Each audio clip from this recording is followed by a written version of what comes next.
చిన్న ఫ్లెక్సీ ఇప్పుడు దేశవ్యాప్తంగా వివాదంగా మారింది.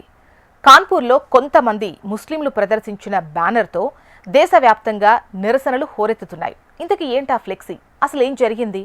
సెప్టెంబర్ 4న ఉత్తరప్రదేశ్ కాన్పూర్ రవత్పూర్లో జరిగిన బరావఫాత్ ఈదే మిలాను నబీ శోభాయాత్రలో కొందరు ఐ లవ్ మహమ్మద్ అని రాసిన బ్యానర్ను ఏర్పాటు చేశారు. దీనిపై స్థానిక హిందూ సంఘాలు అభ్యంతరం వ్యక్తం చేశాయి. కొత్త సాంప్రదాయం మొదలుపెట్టారు అని ఆరోపించాయి. పోలీసులు జోక్యం చేసుకుని పాత టెంటు పోస్టర్లు తిరిగి పెట్టారు.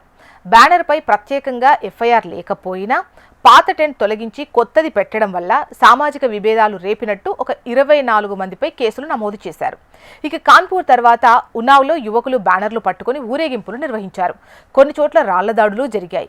8 ఎఫ్ఐఆర్లు, 5 అరెస్టులు జరిగాయి. మహారాజ్గంజ్లో ఊరేగింపును పోలీసులు అడ్డుకొని 64 మందిపై కేసులు నమోదు చేశారు. వాహనాలు కూడా స్వాధీనం చేసుకున్నారు.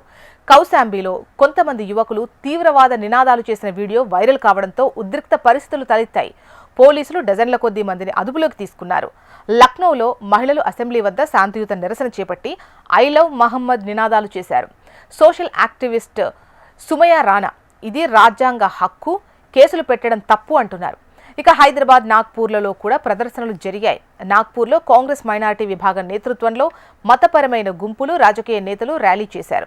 ఉత్తరాఖండ్లో కాశీపూర్లో అనుమతి లేకుండా ఊరేగింపు జరగడంతో పోలీసులతో ఘర్షణలు, రాళ్లదాడులు జరిగాయి.